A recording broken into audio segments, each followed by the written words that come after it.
বাংলাদেশের সবচেয়ে বড় বেসরকারি ব্যাংক ইসলামী ব্যাংকের প্রতিষ্ঠাতা কারা?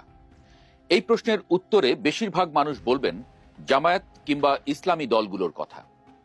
এমন কিছু নাম শোনা যাবে বাংলাদেশের ইতিহাসে যাদের বিতর্কিত ভূমিকা আছে। এগুলো বলার মাধ্যমে কিছু সত্য লুকিয়ে রাখা হয়, অবৈধ দখলদারিত্বকে বৈধ করার চেষ্টা করা হয়। আপনাকে যদি বলি ইসলামী ব্যাংকের অন্যতম উদ্যোক্তা ছিলেন মোহাম্মদ হোসেন নামের নর্থব্রুক হল রোডের একজন স্পেয়ার পার্টস ব্যবসায়ী, আপনি হয়তো বিশ্বাস করতে চাইবেন না, কিন্তু এটাই সত্যি। সেই আমলে ৫ লাখ টাকা বিনিয়োগ করে ইসলামী ব্যাংকের উদ্যোক্তা হয়েছিলেন মোহাম্মদ হোসেন সহ ১৬ জন ব্যক্তি। আমরা আজকে আপনাদের সামনে লুকিয়ে রাখা এক ইতিহাস তুলে ধরব। তবে তার আগে ইসলামী ব্যাংকের উদ্যোক্তাদের নামগুলো একটু পড়ে শোনাই। ১. মোহাম্মদ আব্দুর রাজ্জাক লস্কর। তিনি ছিলেন ইসলামী ব্যাংক প্রকল্পের আহ্বায়ক বা কনভেনর, পরে এই ব্যাংকের প্রতিষ্ঠাতা চেয়ারম্যান হন।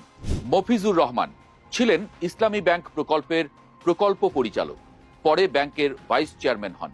উদ্যোক্তাদের মধ্যে ছিলেন ব্যারিস্টার তবিজুল হক, আলহাজ মোহাম্মদ ইউনুস, মোহাম্মদ শফিউদ্দিন দেওয়ান, মোহাম্মদ বশির উদ্দিন, মোহাম্মদ হোসেন, নাসির উদ্দিন আহমেদ, মোশাররফ হোসেন, মোহাম্মদ মালেক মিনার,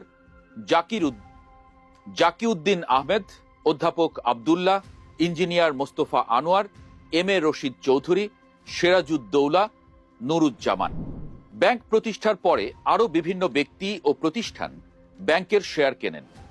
এদের মধ্যে আছে বায়তুস শরফ ফাউন্ডেশন। এই প্রতিষ্ঠানের প্রতিনিধি হিসেবে বায়তুস শরফ দরবার শরীফের পীর সাহেব মৌলানা আব্দুল জব্বার ব্যাংকে প্রতিনিধিত্ব করেন। আরও আছে বাংলাদেশ ইসলামী সেন্টার। এই প্রতিষ্ঠানের প্রতিনিধি হিসেবে ব্যাংকে প্রতিনিধিত্ব করেন মীর কাশেম আলী। মূলত এই নামটি নিয়েই অনেকের বিরোধ এবং বিতর্ক। এ নিয়ে অনেক মিথ্যা প্রচারণাও আছে। আমরা এ নিয়ে একটু পরে কথা বলবো। বাংলাদেশে বিনিয়োগকারীরা উদ্যোক্তা হলেও বিদেশি বিনিয়োগকারীরাই এই আন্তর্জাতিক ব্যাংকটি প্রতিষ্ঠায় মূল ভূমিকা পালন করেন। ব্যাংকে তাদের শেয়ার ছিল প্রায় ৭০%। এদের সাথে ছিলেন এম আজিজুল হক, যিনি ব্যাংকের প্রথম ম্যানেজিং ডিরেক্টর।